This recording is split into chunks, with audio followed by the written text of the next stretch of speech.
저는 오늘부터 금요 부흥 기도의 시간에 열왕기 상하에 나오는 엘리야와 엘리사의 이야기를 살펴보려고 하고 있습니다.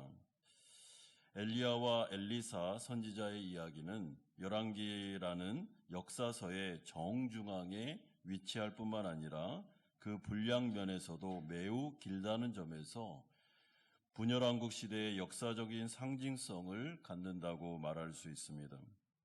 통일 이스라엘의 왕국이 남유다와 북이스라엘로 나누어진 다음에 이스라엘 백성들은 급격한 영적인 타락의 길로 접어들게 됩니다. 그리고 그 중에서 가장 심각했던 왕이 바로 아합 왕이었습니다. 왜냐하면 이 아합 왕은 이세벨과 결혼한 다음에 이스라엘을 완전히 바알과 아세라라는 우상의 소굴로 만들어버렸기 때문에 그렇습니다.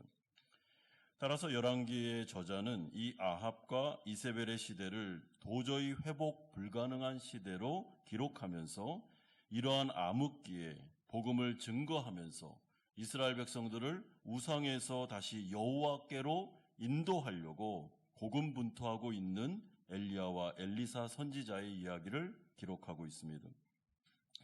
따라서 우리는 이 열왕기서 내에 나오는 엘리야와 엘리사의 이야기를 통해 다시 한번 우리의 신앙을 점검해보고 우리의 진정한 양식과 생명을 공급해 주시는 분이 바로 누구신가? 그게 바알인가? 아니면 하나님인가? 라는 것을 생각하며 오직 하나님만을 의지하는 신앙으로 회복되어야 할 것입니다. 특별히 이 경제적인 불황 속에 또한 코로나를 지나는 이 가운데 우리가 누구를 의지해야 되는지를 분명히 깨달아야만 우리가 하나님 앞에서 은혜와 혜택을 누릴 수 있음을 여러분 이 열왕기를 통해서 배울 수 있게 될 것입니다. 그러므로 엘리야와 엘리사 선지자의 이 긴 이야기는 바로 지금 이 시대, 우리가 살아가고 있는 시대에 주시는 말씀이고 오늘 나에게 주시는 말씀이다라고 생각하시면서 이 말씀에 귀를 기울이시기를 바랍니다. 첫 번째로 우리가 살펴볼 내용은 하나님의 징계에 대한 예언이 1절에 나오고 있습니다. 오늘 본문 1절 상반절을 보면 엘리야를 이렇게 소개합니다. 길르앗에 우거하는 자 중에 디셉 사람 엘리야가 있었다라고 소개하고 있습니다. 여기서 이 디셉이라는 지역은 길르앗 야베스에서 약 8km 정도 떨어진 곳으로 수도였던 사마리아에 비해서 굉장히 변방에 위치했던 곳입니다. 따라서 오늘 본문은 엘리야를 소개하되 제일 먼저 수도와 멀리 떨어져 있는 변방 출신이다라는 것을 언급하고, 물론 오늘 본문엔 나오지 않지만 열왕기상 19장 9절에 가보면 엘리야는 동굴에 있었으며 광야 가운데 거처 있고 이 사람은 메뚜기와 석청을 먹을 정도로 어떻게 보면은 수도에서 굉장히 멀리 떨어진 그리고 이름 없는 곳에서 그는 자랐고 거기에서 성장했다라는 것을 알려주고 있습니다. 그러면서 의도적으로 수도였던 사마리아에서 활동했던 그런 선지자들, 지금으로 말하면 거짓 선지자들과 구별된 참된 선지자였으며, 그러므로 열왕기 저자는 이 엘리야 선지자야말로 모든 사람들이 주목하지 않았지만 하나님께서 주목하셨던 참 선지자임을 우리에게 알려주고 있습니다. 여러분, 이런 점에서 예나 지금이나 사람에게 인기가 많고 인정을 많이 받는 사람은 그 시대가 가는 방향을 잘 이해하여 그 시대의 편승을 잘하는 사람임을 알게 되는데 엘리야는 전혀 그런 사람이 아니었습니다. 여러분, 그런 유행이나 사람들에게 인기를 얻는 것, 이런 것에는 관심이 별로 없었습니다. 엘리야에게 있어서 가장 큰 관심은 내가 하나님 앞에 부름을 받은 것, 그리고 하나님의 말씀을 대언하고 그에게 충성된 것, 이것이 바로 엘리야의 관심이었지 사람에게 인정받고 수도 사마리아에서 활동하고 중요하지 않았습니다. 그러므로 하나님은 이러한 엘리야를 주목하여 보십니다. 사람들은 엘리야를 주목하지 않았지만 여호와에게 있어서 중요한 선지자는 저기 수도 사마리아에 있었던 그 수많은 선지자들이 아니었습니다. 변방에 광야에 있었던 아무도 거들떠보지 않았던 그 사람, 그 엘리야를 하나님께서는 주목하고 계십니다. 여러분, 그렇기 때문에 하나님 나라 백성들에게 있어서 중요한 것은 하나님이 나를 주목하셔야 됩니다. 하나님의 나라에서 내가 주목받는 사람이 돼야 그것이 중요한 것이지 다른 것들은 별로 중요한 요소가 아닙니다.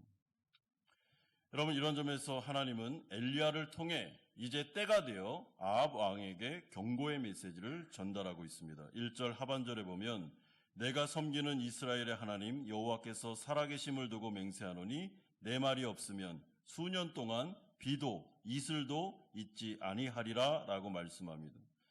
여러분, 이것은 극심한 가뭄을 예언하는 것으로서 여기서 말하는 이 비라는 헬라어 히브리어 단어는 정확하게 10월과 11월에 내리는 이른 비와 3월과 4월에 내리는 늦은 비, 이 모든 것들을 포함하는 것을 단어입니다. 따라서 비도 이슬도 없을 거다라는 것은 하늘에서 내리는 모든 물이라는 물은 완전히 말라버리게 될 거다라는 것을 강조하고 있습니다. 지금으로 말하면 어떻게 되겠습니까? 완전한 경제 불황이 닥칠 것이다. 모든 돈줄은 내가 다 막아버리겠다라고 이해하시면 됩니다. 그렇다면 하나님은 왜 아합을 비롯한 이스라엘 백성들 전체를 향하여 이러한 재앙을 내리려고 하실까라고 생각할 때 그것은 이스라엘 백성들이 하나님을 버리고 바알과 아세라를 섬기고 있었는데 그 바알 신이 바로 비를 내려주며 우리에게 풍요와 다산과 번영을 보장해주는 신이라고 굳게 믿고 있었기 때문에 그렇습니다. 물론 우리가 열왕기를 보면 이스라엘 백성들이 완전히 하나님을 버리고 바알만을 섬긴 것은 아닙니다. 여러분, 이들에게 있어서 문제는 혼합주의였습니다. 하나님도 섬기고 바알도 섬기고, 지금으로 말하면 주일에는 하나님께 예배드리고 6일 동안 일상 속에서는 세속적으로 살아가는 삶의 방식, 이것이 바로 지금 이스라엘의 백성들의 신앙의 문제였습니다. 이에 대해서 엘리야는 살아계신 여호와 하나님의 이름으로 맹세까지 하면서 징계의 메시지를 선포하고 있습니다. 하나님의 명령이 없으면 절대로 비는 내리지 않을 거다. 하나님의 명령이 있어야 그때 비가 내릴 거다 라고 하면서 비를 내리시는 분은 바알이 아니라 여호와 하나님이심을 내가 이제부터 증명하겠다. 누가 진짜 신이며 누가 먹을 것과 입을 것을 주시며 농사를 주관하시고 그리고 풍요와 안전을 지켜주는 분이 누군지 이제부터 내가 여호와의 이름으로 맹세까지 하면서 말할 테니까 너희들은 두고 봐라 라고 말씀하고 있습니다. 그러므로 바알과 아세라는 실제로 존재하는 신이 아님을 돌덩어리와 나무 조각에 불과하다는 것을 그는 지금 입증하려고 하고 있습니다. 왜냐하면 그래야만 이스라엘 백성들이 혹시라도 회개하고 우상을 버리고 하나님께로 돌아오지 않을까 그가 기대하고 있었기 때문에 그렇습니다. 하지만 이스라엘 백성들은 유감스럽게도 3년 6개월 동안이나 하나님의 징계로 인하여 극심한 가뭄을 경험함에도 불구하고 하나님께로 돌아오지 않았습니다. 오히려 그들은 더 적극적으로 바알과 아세라에게로 갔습니다. 비가 오지 않으니까 아세라의 이름을 부르고 바알의 이름을 불렀습니다. 이 모든 광경을 엘리야와 여호와 하나님은 다 보고 계셨습니다. 여러분, 말씀으로도 안 되고 3년 6개월 동안 가뭄을 줘도 안 되고 경제 불황이 와도 안 되고 코로나가 와도 안 되고 그러면 어떻게 하겠습니까? 이것이 바로 지금 북이스라엘의 영적인 상태였습니다. 여러분, 그렇다면 이 시대 이스라엘 백성들은 왜 이 정도까지 영적으로 타락한 걸까? 도대체 그 이유는 뭘까? 우리가 어떻게 진단을 내려야 되겠습니까? 여러분, 이 사람들은 그냥 겉으로 보기에는 하나님 나라 백성, 이스라엘, 구원받은 선택받은 선민이라고 착각하고 있었지만 사실 잘 들여다보면 이들의 중심에는 전혀 변화가 없는, 회심하지 않은, 그냥 지금으로 말하면 교회만 왔다 갔다 하는 그런 썬데이 크리스찬이었다라는 것을 우리는 알게 됩니다. 왜냐하면 그들의 중심은 변화가 없었습니다. 그들의 마음속에는 그들의 세계관과 가치관은 하나님이 아니었습니다. 그 중심에 바알이 있었고 아세라가 있었습니다. 여러분, 이것을 볼 때 엘리야 시대 이스라엘 백성들의 삶의 목표는 하나님도 구원도 그의 나라와 그의 의와 그의 영광도 아니었습니다. 그들에게 있어서 중요한 것은 번영, 이 세상에서 안전하게 사는 것, 풍요롭게 사는 것, 그것이 그들의 인생의 목표였지 하나님과 그의 나라 이런 것에는 사실 관심이 별로 없었습니다. 그래서 만약에 이들의 필요를 누군가가 채워준다면 그게 여호와도 괜찮고 바알도 괜찮았습니다. 우리를 번영케 해주고 우리에게 다산을 약속하고 안정된 삶을 보장해준다? 그러면 그게 여호와든 바알이든 어떻습니까? 다 섬기면 되죠. 그러므로 우리가 처음으로 알 수 있는 이 모습은 이들은 겉으로는 하나님을 믿는 백성 같아 보였지만 그의 중심은 변화가 없는 회심하지 않은 사람들이었구나라는 것을 우리는 알게 되고, 그렇기 때문에 이들이 여호와를 그렇게까지 손쉽게 버리고 바알에게 갔음을 우리는 알게 됩니다. 여러분, 우리가 이런 점에서 우리가 살아가는 이 시대도 사실은 잘 생각해 보시면 모든 사람들의 삶의 목표가 번영, 경제적인 안정, 먹고 사는 문제가 해결되는 풍요로운 삶이 목표임을 알게 됩니다. 그리고 극심한 자본주의 사회 안에서 대다수의 사람들은 돈을 맹신하면서 살아가는데 돈이 나의 인생을 책임져주고 돈만 있으면 우리는 번영하며 풍요롭게 살 수 있다고 확신하며 살아갑니다.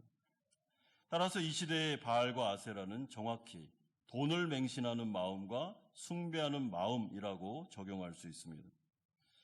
그래서 여러분, 돈 버는 일이라면 인생에 있어서 가장 우선순위, 가장 중요한 일로 여깁니다. 이것은 하나님을 섬기는 것보다 더 우선됩니다. 하나님을 예배하는 것보다 돈 버는 게 더 우선적인 것입니다. 그들의 우선순위가 어디요? 하나님이 아닌 돈에게로, 번영에게로 가 있는 것이죠. 이런 점에서 기독교는 우리에게 매우 다른 세계관을 말씀하는데, 그것은 인간의 제일 되는 목표는 번영이나 윤택한 삶이 아니라 하나님을 믿고 그분을 경외하며 하나님께 영광 돌리는 것임을 분명하게 말씀하고 있습니다. 여러분, 하나님께서 우리에게 생명과 양식과 영생을 주시는 분이시며 돈은 우리에게 이 모든 것들을 보장해 주지 않고 오직 하나님이 보장해 준다라는 것을 믿고 따라가는 것이, 분명한 신앙 모습을 갖는 것이 바로 기독교 영성입니다. 그러므로 하나님은 아무리 말씀으로 경고하셔도 이스라엘 백성들이 바알을 섬기는 것에서 돌아오지 않자 이제는 징계의 일환으로 큰 가뭄, 경제 불황을 허락하시겠다고 경고하십니다. 하늘을 닳아버리겠다. 늦은 비와 이른 비, 이슬까지도 싹 말라버리게 해버리겠다. 그렇기 때문에 이제 하나님께로 돌아와야 된다, 정신을 차려야 된다라고 엘리야 선지자를 통해서 말씀하십니다. 그러므로 우리가 인생을 살아갈 때 정말 내가 하나님 나라 백성이 맞다면, 여러분, 우리가 하나님 앞에서 신앙생활을 잘 하지 못하고 세상과 하나님 사이에서 막 갈팡질팡하면서 진짜 하나님을 의지하고 있는지, 이 사람이 지금 돈을 의지하는지 잘 모를 때 하나님께서 우리에게 징계를 주시는 것은 오히려 축복입니다. 되는 일이 없고 잘 인생이 안 풀리고 뭔가 어려움이 오고 하나님 앞에서 나에게 질문을 던지는 것 같을 때는 그게 축복임을 기억하셔야 됩니다. 돌아오라는 사인입니다. 네가 지금 어디에 정신이 팔려 있느냐?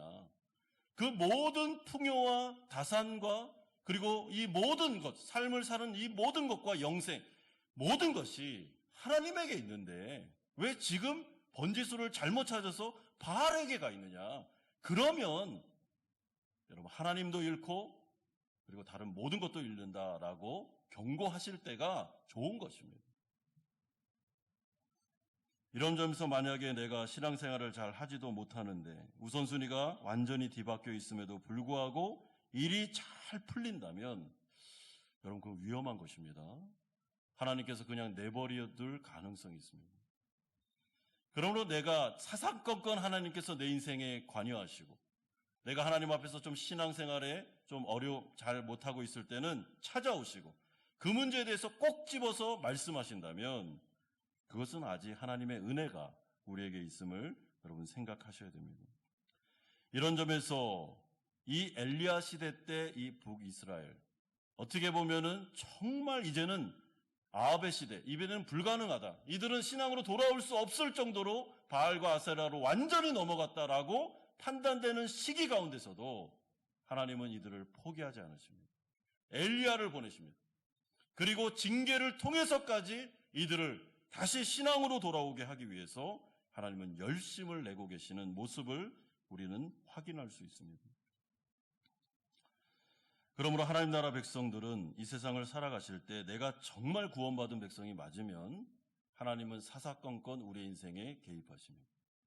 사랑하시니까요. 우리가 신앙생활을 잘하면 하나님께서 동행하시면서 복을 내려주십니다. 그런데 신앙생활이 좀 흐트러지면 바로 경고와 사인이 옵니다.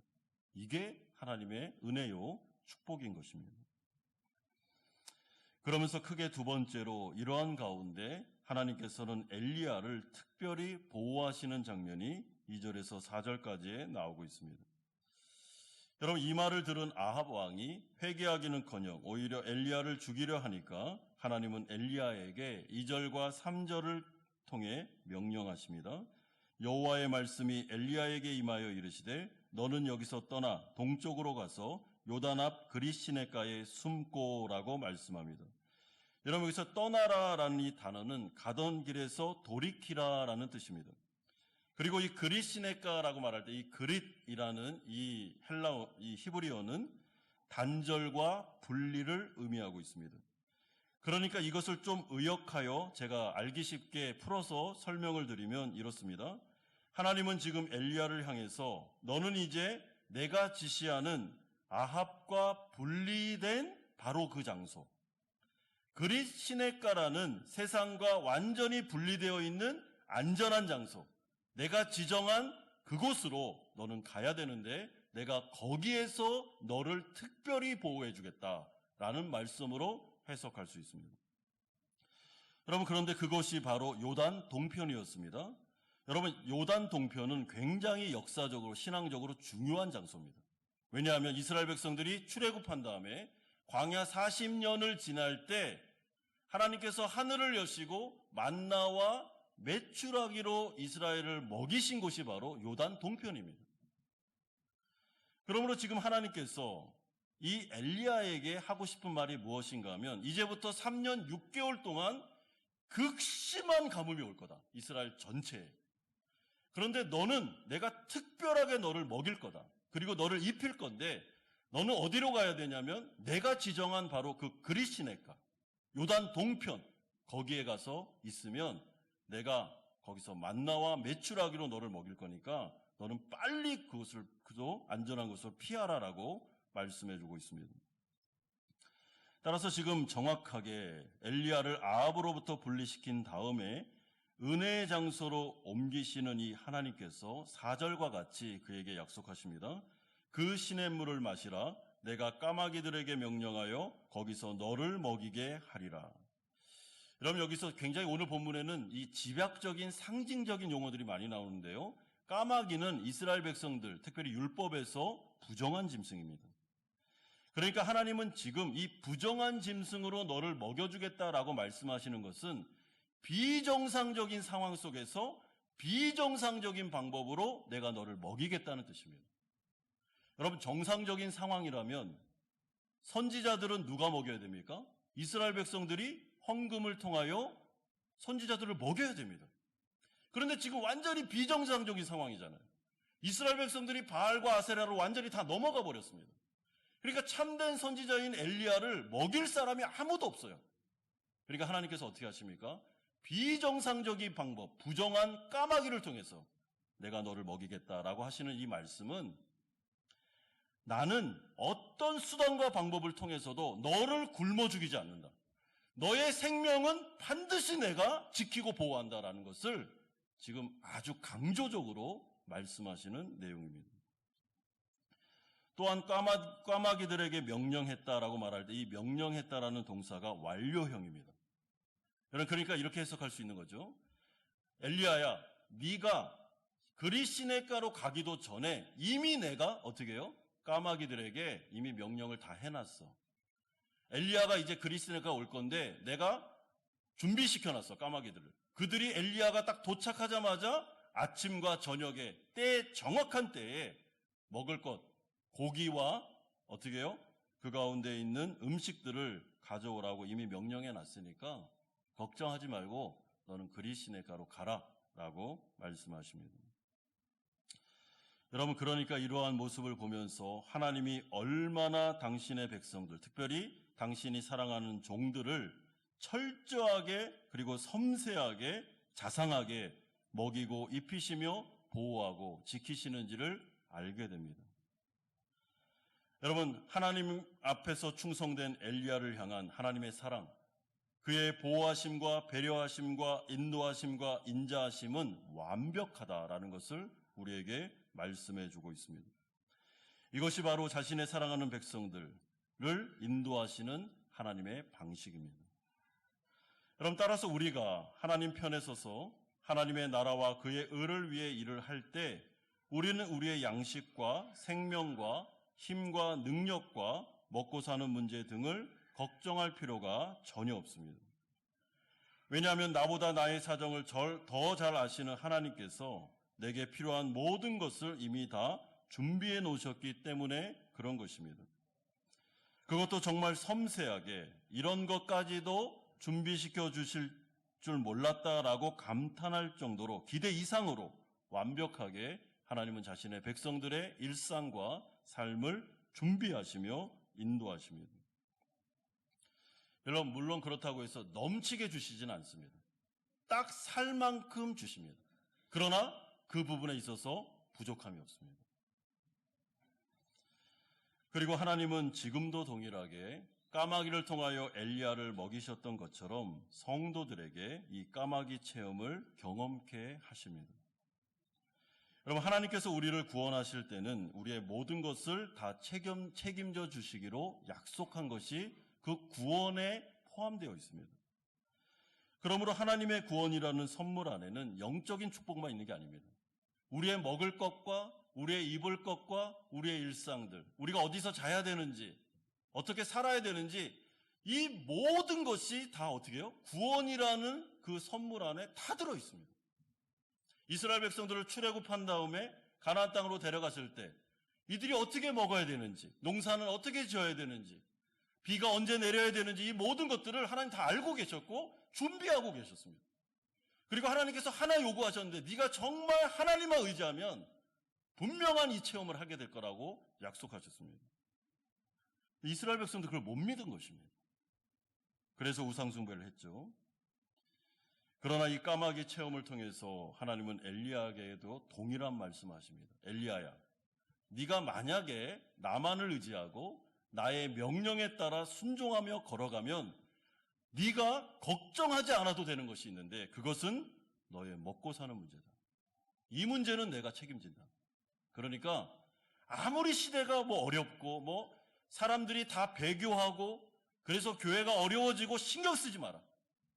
내가 까마귀를 통해서도 너를 먹일 수 있으니까 걱정하지 마라 라고 말씀하심으로 이 엘리야를 위로하고 계십니다. 여러분, 그렇기 때문에 절대로 하나님이 아닌 물질이나 피조물과 돈과 특정한 사람 등과 같은 것을 의지할 필요가 없습니다. 여러분, 이스라엘 백성들이 오해했던 게 뭐냐면 여호와 하나님은 구원받는 데만 필요한 분이고 우리가 이 세상을 살 때는 하나님은 전혀 도움이 안 되고 바알과 아세라가 실제적인 신이라고 생각했는데 이거는 정말 큰 오해였습니다. 여러분, 하나님은 영적으로만 우리를 구원하는 분이 아닙니다. 구원이라는 말 속에는 예수를 믿는 순간부터 영원까지 모든 것들을 다 책임져 주시는 것이 포함되어 있습니다. 그러므로 무엇을 입을까, 무엇을 먹을까 염려할 필요가 없습니다.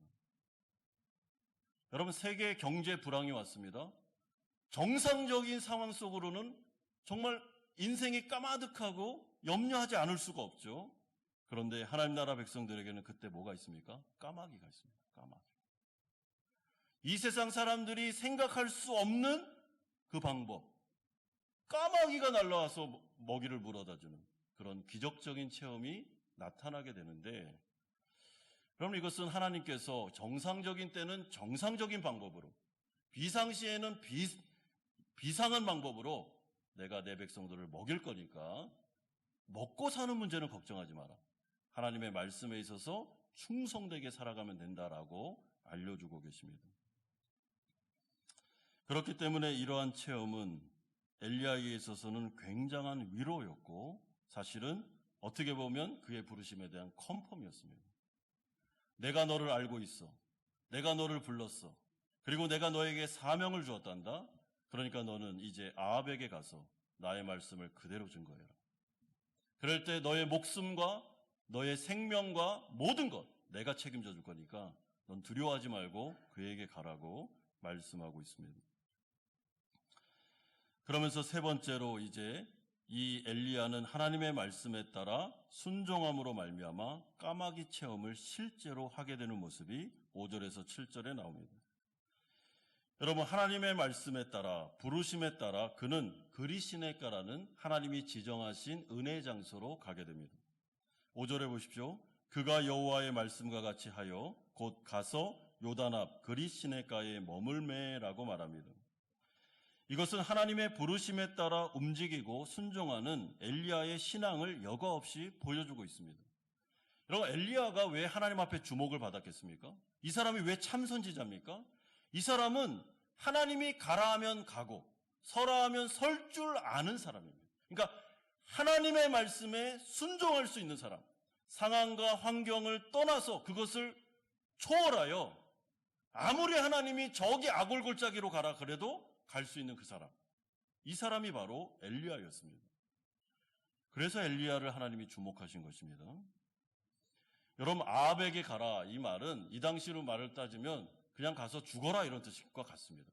여러분, 아합이 지금 바알과 아세라를 섬기고 있고 거기 옆에 이세벨이 있고 그 엄청난 세력이 지금 여호와 신앙을 거부하면서 막 가고 있는데, 가가지고 3년 6개월 동안 가뭄이 올 거고 세계 경제 불황이 올 거고 이런 말을 하면 그 왕 입장에서는 그러면 이런 선지자를 살려두겠습니까? 근데 엘리야 어떻게 합니까? 아합에게 가라 그럼 갑니다. 내가 전한 말을 해 그럼 말을 하는 거예요. 거기에 덧붙이거나 빼지 않습니다.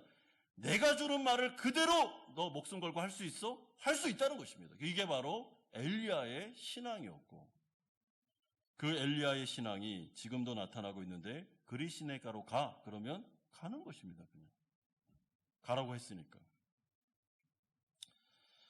여러분, 이렇게 토를 달지 않는 신앙이 무섭습니다.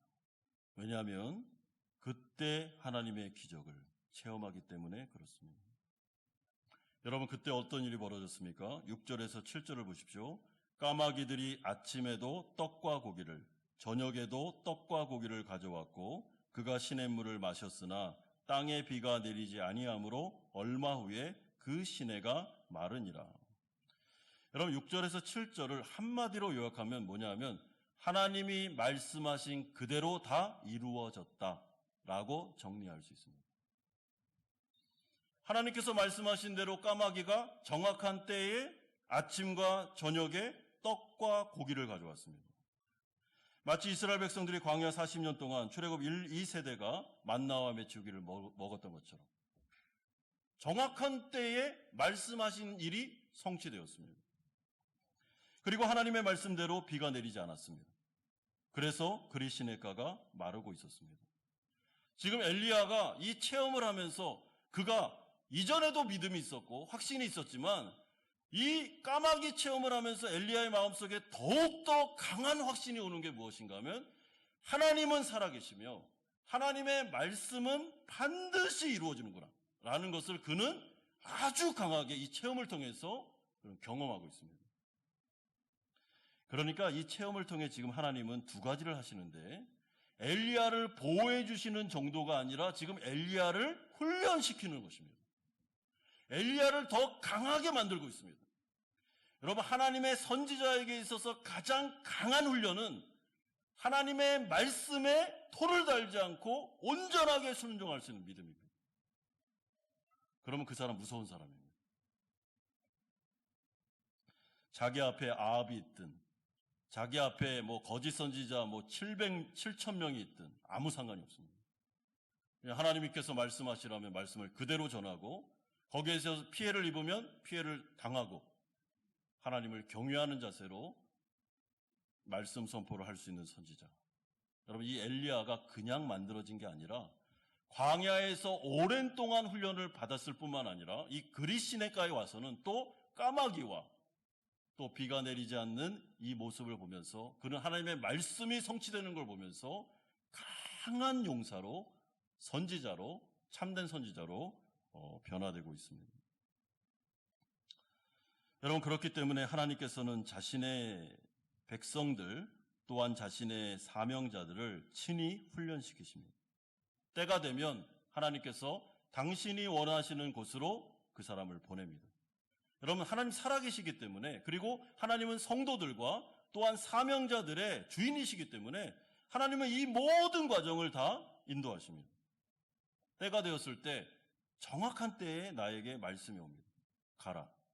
너 지금 떠날 때다. 내가 지정하는 곳으로 가야 돼. 거기 가면 내가 너를 보호할 건데, 보호하는 정도가 아니라 너를 내가 훈련시킬 것이다. 너를 하나님의 선지자로 만들 거야. 그러니까 너는 나에게 순종하면 좋겠다라고 말씀이 옵니다. 그때 참 선지자들은 어떻게 합니까? 아멘 합니다. 그리고 예, 가겠습니다. 그때 하나님의 훈련 프로그램이 진행되는데, 여러분, 대부분의 참된 선지자의 하나님의 훈련 프로그램은 광야에서 체험하게 됩니다. 저기 수도였던 사마리아, 정규 신학 코스에서 하나님의 선지자들이 만들어지는 게 아니고요. 목회자들은 거기서 만들어지지 않습니다. 거기서는 그냥 기본적인 걸 배우는 거고, 진짜 말씀의 종들은 광야에서, 만나와 메추라기가 아니면 살아갈 수 없는 그 삶의 현장에서, 진짜 하나님을 의지하지 않으면 아무것도 할 수 없는 처절한 광야 가운데서 만나와 메추라기와 까마귀를 통해 공급받는 그 하나님의 체험을 통해서 성도들은, 하나님의 사람들은 만들어지게 됩니다. 이런 점에서 하나님이 얼마나 엘리야를 사랑하고 계신지를 우리는 알게 됩니다. 그런데 이 엘리야는 그리시네가가 점점 마르는 걸 보면서, 여러분, 물이 떨어지는 걸 보면서 이스라엘 백성들이 가뭄으로 고생하는 것과 똑같이 엘리야도 동일한 물이 떨어지는 것을 경험하게 됩니다. 무슨 말이죠? 여러분, 하나님의 선지자는요, 자신의 백성들과 분리돼서 살아갈 수 없습니다. 그들이 어려우면 자기도 어려운 것입니다. 세계 경제 불황이 오면 성도들도 어렵고 목회자도 어렵고 같이 어려움을 겪으면서 살아갈 수밖에 없는 것, 이것이 바로 하나님의 선지자들의 삶의 방식입니다. 그래서 하나님은 엘리야에게도 너도 이 가뭄을 경험해야 된다. 물론 내가 특별한 방식으로 너를 먹이지만 너도 이 백성들의 어려움에 동참하라라고 말씀해주고 있습니다.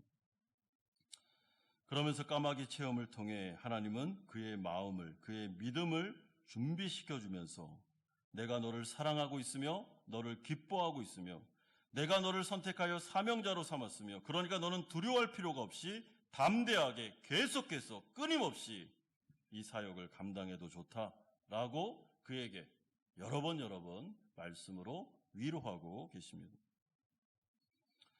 따라서 엘리야는 사실 여러 가지 어려움이 많은 사람이었음에도 불구하고 이 체험을 통해 굉장한 자신감을, 위로와 담대함을 얻었을 것이 분명합니다.